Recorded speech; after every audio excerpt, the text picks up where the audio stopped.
ನಮಸ್ತೆ, welcome back to ಖುಷಿ blogs. ಎಲ್ಲರೂ ಹೇಗಿದ್ದೀರಾ? ಏನಿದು ಈ ಥರ ಮೆಸ್ಸಿ ಆಗಿರೋದನ್ನು ತೋರಿಸ್ತಾ ಇದ್ದೀರಾ ಅಂತ ಅಂದ್ಕೊಳ್ತಾ ಇದ್ದೀರಾ?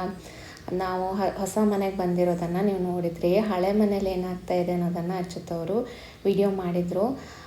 ಅಲ್ಲಿ ಪ್ಯಾಕರ್ಸ್ ಆ್ಯಂಡ್ ಮೂವರ್ಸ್ ಬಂದು ಅವರೆಲ್ಲ ಬಟ್ಟೆ ಮತ್ತು ಏನೆಲ್ಲ ಸಾಮಾನುಗಳಿದೆ ಅದನ್ನೆಲ್ಲ ಒಂದು ಬಾಕ್ಸಲ್ಲಿ ಜೋಡಿಸ್ತಾ ಇದ್ದಾರೆ. ತುಂಬ ಟೈಮ್ ಹಿಡೀತು. ಆನಂತರ ಎಲ್ಲ ಬಾಕ್ಸ್ನಲ್ಲಿ ಹಾಕಿ ಕೆಳಗಡೆ ತಂದು ಇಟ್ಕೊಂಡಿದ್ರು. ಆನಂತರ ಅದನ್ನು ಗಾಡಿಗೆ ಲೋಡ್ ಮಾಡಬೇಕು. ಹಾಗೆ ಮನೆ ಬಿಟ್ಟು ಬರುವಾಗ ಎಷ್ಟೇ ಹೇಳಿದ್ರು ನಾವಿದ್ದ ಮನೆ ಅಲ್ವಾ, ಒಂದು ಸ್ವಲ್ಪ ಫೀಲ್ ಆಗೇ ಆಗುತ್ತೆ. ಇಷ್ಟು ದಿನ ನಮಗೆ ಆಶ್ರಯ ನೀಡಿದೆ, ಎಲ್ಲೇ ಇರಲಿ ನಾವು ನಮ್ಮ ಮನೆ ಅಂತ ಒಂದು ಇದರಿಂದ ಇರ್ತೀವಲ್ವ. ಸೊ ಈ ಮನೆಗೆ ಥ್ಯಾಂಕ್ ಯು ಸೋ ಮಚ್. ಯಾಕಂದರೆ ನಮಗೆ ಇಷ್ಟು ದಿನ ಆಶ್ರಯ ನೀಡಿದೆ, ನಾವು ಚೆನ್ನಾಗೇ ಇದ್ವಿ. ಸೊ ಅದಕ್ಕೊಂದು ಗ್ರ್ಯಾಟಿಟ್ಯೂಡ್ ಸಲ್ಲಿಸಲೇಬೇಕು. ಆನಂತರ ಮತ್ತೆ ಬಂದು ಕ್ಲೀನ್ ಮಾಡಬೇಕು. ಆನಂತರ ಬಂದು ಅಚ್ಚುತ್ತವರೆಲ್ಲ ಕ್ಲೀನ್ ಮಾಡಿ ಹೋಗಿದ್ದಾರೆ. ಒಂದು ಸಲ ಫುಲ್ಲೆಲ್ಲ ಡಸ್ಟ್ ಆಗಿತ್ತು. ಹಾಗೆ ಈ ಮನೆಗೆ ಥ್ಯಾಂಕ್ ಯು ಹೇಳ್ತಾ ಈ ಮನೇನ ಬಿಡ್ತಾ ಇದ್ದೀವಿ. ಹಾಗೆ ಇವಾಗ ಹೊಸ ಮನೆ ಎತ್ತ ಗಾಡಿ ಬಂತು. ತುಂಬ ಲೇಟಾಗಿತ್ತು ಈ ಸಲ ಮಾತ್ರ. ಹತ್ತಿರ ಆಗಿತ್ತು, ಬಟ್ ಅವರು ಮಧ್ಯದಲ್ಲಿ ಸ್ವಲ್ಪ ಹೊತ್ತು ಕೆಲಸ ಸ್ಟಾಪ್ ಮಾಡಿದ್ರಂತೆ. ಯಾರಿಗೋ ಮತ್ತೊಬ್ಬರಿಗೆ ಪ್ಯಾಕರ್ಸ್ ಆ್ಯಂಡ್ ಮೂವರ್ಸ್ ಬೇಕು ಅಂತ ಫೋನ್ ಮಾಡಿದಾಗ ಅಲ್ಲೇ ಹತ್ತಿರ ಆಗಿತ್ತು ಅಂತ ನೋಡೋಕ್ಕೆಲ್ಲ ಹೋಗಿ ನಮ್ಮ ಕೆಲಸ ಸ್ಟಾಪ್ ಆಗಿತ್ತಂತೆ. ಅದಕ್ಕೆ ಲೇಟ್ ಆಯಿತು. ಆ ನಂತರ ಬಂದರು, ಎಲ್ಲ ತೊಗೊಂಬಂದು ಹಾಕ್ತಾಯಿದ್ದಾರೆ. ನನಗಂತೂ ಮನೆಗೆ ಸಾಮಾನು ಬಂದು ಬಿದ್ದ ಎಲ್ಲೆಲ್ಲಿ ಏನು ಜೋಡಿಸ್ಬೇಕಪ್ಪ, ಏನು ಮಾಡಬೇಕು ಅಂತ ಗೊತ್ತಾಗ್ತಾ ಇರಲಿಲ್ಲ. ಆನಾಗ ಅಮ್ಮ ಒಶ್ವೆ ಆಯಿತು ಅಂತ ಹೇಳೋದಕ್ಕೂ ಶುರು ಮಾಡಿದ್ಲು. ಅಡುಗೆನೂ ಮಾಡೋ ಆಗಿರಲಿಲ್ಲ, ಸ್ಟವ್ ಏನೂ ಬಂದಿರಲಿಲ್ಲ ಅಲ್ವ, ಅದನ್ನೆಲ್ಲ ಜೋಡಿಸ್ಬೇಕು ಸಿಲಿಂಡ್ರನ್ನೆಲ್ಲ. ಆನಂತರ ಕರೆಂಟ್ ಒಲೆ ಇತ್ತು, ಅದನ್ನೇ ಬೆಳೆಸ್ಕೊಂಡು ಹಾಲು ಉಗ್ಸು ಅಂತ ಹೇಳಿದ್ರು. ಆನಂತರ ಪಾತ್ರೆನೇ ಸಿಗ್ತಾ ಇರಲಿಲ್ಲ, ಯಾವುದ್ರಲ್ಲಿ ಯಾವ ಪಾತ್ರೆ ಇದೆ ಅಂತ ಹುಡ್ಕೋಕ್ಕೆ ಒಂದು ಸ್ವಲ್ಪ ಹೊತ್ತಾಯಿತು. ಆನಾಗ ನಂಗೆ ಹಶ್ವ ಆಗ್ತಾಯಿದೆ, ಅಮ್ಮ ಏನಾದರೂ ಕೊಡು ಅಂತ ಹೇಳೋಕ್ಕೆ ಶುರು ಮಾಡಿದ್ಲು. ನಾನೇ ಹಣ್ಣು ಕಟ್ ಮಾಡ್ತೀನಿ ಅಂತ ಹೇಳೋಕ್ಕೆ ಶುರು ಮಾಡಿದ್ಲು. ಆನಂತರ ಪಟ್ ಅಂತ ತೊಗೊಂಡು ನಾನೇ ಕಟ್ ಮಾಡಿಕೊಟ್ಟೆ. ಮಾವಿನ ಹಣ್ಣೆಲ್ಲ ಕಟ್ ಮಾಡಿಕೊಟ್ಟು ಆನಂತರ ಇವಾಗ ಹಾಲು ಉಗ್ಸೋದಕ್ಕೆ ಬಂದಿದ್ದೀನಿ. ಏನು ಮಾಡಬೇಕು ಏನು ಮಾಡಬಾರ್ದು ಅಂದ್ಕೊಂಡಿದ್ದೆ. ತುಂಬ ಚೆನ್ನಾಗಿ ಪೂಜೆ ಎಲ್ಲ ಮಾಡಬೇಕು ಅಂತ ಯಾವುದೂ ಸಾಧ್ಯ ಆಗಲಿಲ್ಲ ಸರಿಯಾಗಿ ಅಷ್ಟೊಂದು ಮಾಡೋದಕ್ಕೆ. ಆದರೂ ಒಲೆಗೆಲ್ಲ ಹೂವು ಇಟ್ಟು ನಂತರ ಹಾಲು ಉಗ್ಸ್ತಾ ಇದ್ದೀನಿ. ಪಾತ್ರೆ ಕೂಡ ಹಾಲು ಉಗ್ಸೋ ಪಾತ್ರೆ ಅಲ್ಲ ಅದು, ಮತ್ತೊಂದು ಪಾತ್ರೆ ಸಿಕ್ತು, ಅದನ್ನೇ ವಾಶ್ ಮಾಡಿಕೊಂಡು ಹಾಲು ಉಗ್ಸ್ತಾ ಇದ್ದೀನಿ. ಅದೊಂದು ಹಾಲು ಉಗ್ಸಿದ್ರೆ ಸಮಾಧಾನ, ಹೊಸ ಮನೆ ಅಂಥೇಳಿ. ನಂತರ ಆಯಿತು ಇವಾಗ. ಹಾಗೆ ಅಷ್ಟೊತ್ತಿಗೆ ತುಂಬ ತಡ ಆಗಿತ್ತು. ದೇವ್ರಿಗೆ ಕೂಡ ಹೂವೆಲ್ಲ ಇಟ್ಟು ಪೂಜೆ ಮಾಡಿದ್ದೆ. ನಾನು ಜಾಸ್ತಿ ವೀಡಿಯೋನೇ ಮಾಡ್ಕೊಳಕ್ಕಾಗಿಲ್ಲ, ಅದಕ್ಕೆ ಇದು ಚಿಕ್ಕ ವ್ಲಾಗ್ ಆಗಿದೆ. ಚಿಕ್ಕ ವ್ಲಾಗ್ ಆದರೂ ಸರಿ ಅಂತ ಹಾಕ್ತಾಯಿದ್ದೀನಿ. ನಂತರ ಎಲ್ಲ ಬಂದಿರೋದನ್ನು ಮತ್ತೊಂದು ಸೆಕೆಂಡ್ ರೂಮ್ನಲ್ಲಿ ಎಲ್ಲ ತುಂಬಿಸಿ ಇಟ್ಟಿದ್ದೀವಿ. ಅದನ್ನು ಆನಂತರ ಎಲ್ಲ ತೆಗೆದು ಎಲ್ಲೆಲ್ಲಿ ಜೋಡಿಸ್ಬೇಕು ಅಂತ ನೋಡೋಣ ಅಂತ ಕಿಚನಲ್ಲಿ ಒಂದಷ್ಟು ಐಟಮ್ ಹಾಕ್ಕೊಂಡಿದ್ವಿ. ನನಗಂತೂ ಸಾಕು ಆಗಿಬಿಟ್ಟಿತ್ತು. ಹಾಗೆ ಮಧ್ಯಾಹ್ನ ಊಟ ಬಂತು, ಊಟ ಆರ್ಡ್ರ್ ಮಾಡ್ಕೊಂಡಿದ್ವಿ. ನಂತರ ಎಲ್ಲ ಕುತ್ಕೊಂಡು ಊಟ ಮಾಡಿದ್ವಿ. ಇಡೀ ದಿನ ನಮಗೆ ಹೊರಗಡೆ ಊಟನೇ ಆಗಿತ್ತು ಅವತ್ತಿನ ದಿನ ಮಾತ್ರ.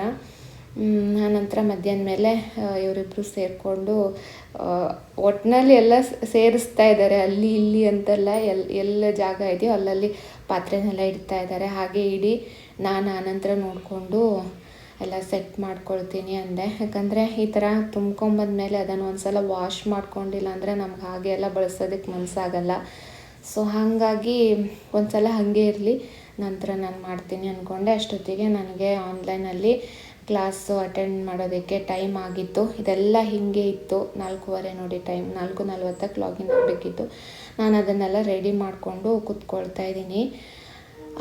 ಅದೊಂದು ಮನೆ ಈ ಥರ ಆಗಿದ್ದಾಗಲ್ಲ ಒಂಥರ ಮೈಂಡ್ ಅಷ್ಟು ಸರಿ ಇರೋದಿಲ್ಲ. ಆದರೂ ಕೂಡ ಅಟೆಂಡ್ ಮಾಡಿದೆ ಕ್ಲಾಸನ್ನು.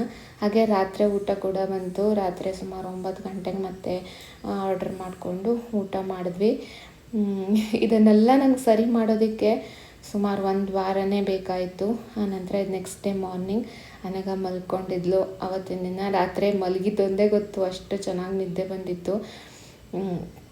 ಯಾಕಂದರೆ ಅಷ್ಟು ಸುಸ್ತಾಗಿತ್ತು. ಹಾಗೆ ಫಸ್ಟ್ ಡೇನೇ ಅಂದರೆ ನೆಕ್ಸ್ಟ್ ಡೇನೇ ಹೂವಾಗಿತ್ತು 2 ಗಿಡಕ್ಕೆ. ಅದಕ್ಕೊಂಥರ ಖುಷಿ ಆಯಿತು, ಹೊಸ ಮನೆಗೆ ಹೊಸ ಹೂವು ಅಂತ. ದೇವ್ರಿಗೆ ಹಾಕೋಣ ಅಂತ ಅಂದ್ಕೊಂಡೆ.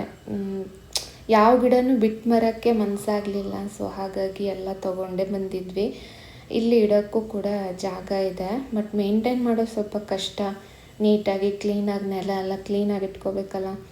ಸೊ ಅದೊಂದು ಸ್ವಲ್ಪ ಇದಾಗುತ್ತೆ. ಆದರೂ ನಾನು ಅಂದರೆ ಅಷ್ಟಷ್ಟು ದಿನಕ್ಕೆ ಪ್ಲೇಟೆಲ್ಲ ತೆಗೆದು ಕೆಳಗಡೆ ಗುಡಿಸಿ ಒರೆಸಿ ಎಲ್ಲ ಮಾಡ್ತೀವಿ.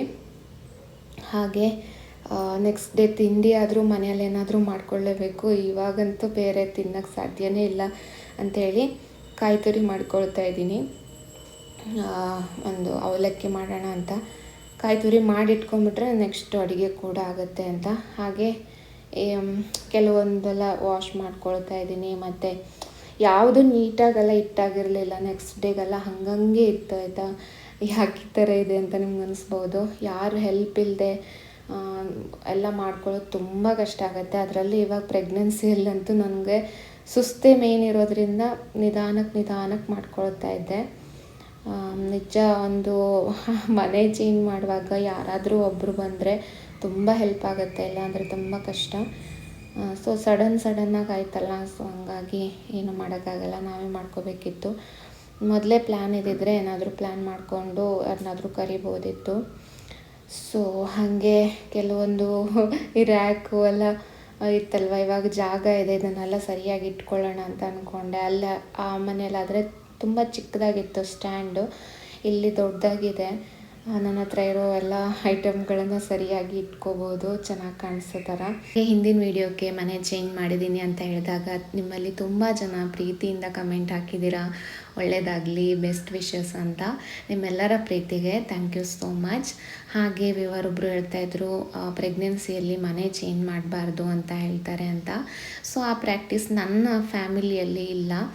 ನನ್ನ ಫ್ಯಾಮಿಲಿಯಲ್ಲಿ ಯಾರೂ ಏನೂ ಹೇಳಲಿಲ್ಲ. ಮನೆ ಚೇಂಜ್ ಮಾಡ್ತೀವಿ ಅಂದಾಗ ಎಸ್ ನಮ್ಗೆ ಇವಾಗ ಬೇಕು, ನಾವೆಲ್ಲ ಬರ್ತಾ ಇರ್ತೀವಿ, ಪಾಪು ಬರುತ್ತೆ, ಸೊ ಕಷ್ಟ ಆಗುತ್ತೆ, ದೊಡ್ಡ ಮನೆ ಮಾಡ್ಕೊಳ್ಳಿ ಅಂತ ಹೇಳಿದ್ರು. ಸೊ ನಮ್ಮಲ್ಲಿ ಪ್ರಾಕ್ಟೀಸ್ ಇಲ್ಲ. ಯಾರು ನಂಬ್ತಾರೋ ಅದನ್ನು ಫಾಲೋ ಮಾಡ್ಬೋದು ಅಷ್ಟೇ. ಹಾಗೆ ಹಾಲೆಲ್ಲ ಹಂಗಂಗೆ ಇತ್ತು, ಆದಷ್ಟು ಕ್ಲೀನ್ ಮಾಡೋದಕ್ಕೆ ಟ್ರೈ ಮಾಡ್ತಾಯಿದ್ವಿ. ನಂತರ ನಾನು ಇವಾಗ ಮಧ್ಯಾಹ್ನ ಊಟ ಮಾಡ್ತಾಯಿದ್ದೀವಿ. ಅಚ್ಚುತ್ತವರು ಆಫೀಸಿಗೆ ಹೋಗಿದ್ರು. ನಾನು ಅನ್ನ ಮತ್ತು ತೊವೆ ಮಾಡಿದ್ದೆ, ಹಾಗೆ ಒಂಚೂರು ಮಾವಿನ ಹಣ್ಣು ಕಟ್ ಮಾಡಿದ್ದೆ. ನಿಮ್ಮಲ್ಲಿ ಕೆಲವೊಬ್ರು ಕೇಳ್ತಾ ಇದ್ರಿ ಎಷ್ಟು ರೆಂಟ್ ಆಯಿತು ಅಂತ, ಮತ್ತು ಯಾವ ಏರಿಯಾ ಅಂತ ಕೇಳ್ತಾ ಇದ್ರಿ. ನಾವಿರೋದು ವೈಟ್ ಫೀಲ್ಡು, ಮತ್ತು ಕ್ಲೋಸ್ ಅಡ್ರೆಸ್ಸನ್ನೆಲ್ಲ ಸೋಷಿಯಲ್ ಮೀಡಿಯಾದಲ್ಲಿ ಹಂಚ್ಕೊಳ್ಳೋದು ಸೇಫ್ ಅಲ್ಲ, ನಿಮಗೂ ಕೂಡ ಅರ್ಥ ಆಗುತ್ತೆ ಅಂತ ಅಂದ್ಕೊಂಡಿದ್ದೀನಿ. ಹಾಗೆ ಇವಾಗಂತೂ 20 ಕಡಿಮೆ ಅಂತೂ 2 BHK ಸಿಗೋದಿಲ್ಲ, ಅಂದರೆ ನಾವಿರೋ ಕಡೆ ಎಲ್ಲ. ಅಂದರೆ ತುಂಬ ಚೆನ್ನಾಗಿದೆ ಅಂದರೆ 25, ಮತ್ತು ಹೊಸ ಬಿಲ್ಡಿಂಗು ಅಂತ ಅಲ್ಲಾದರೆ 30,000 ಹೇಳ್ತಾರೆ. ಸೊ ನಮಗೆ ಇದು 22,500ಕ್ಕೆ ಸಿಕ್ತು. 23 ಅಂತ ಹೇಳಿದರು. ಆನಂತರ 500 ರೂಪಾಯಿ ಕಡಿಮೆ ಮಾಡ್ತೀನಿ ಅಂತ ಹೇಳಿದರು.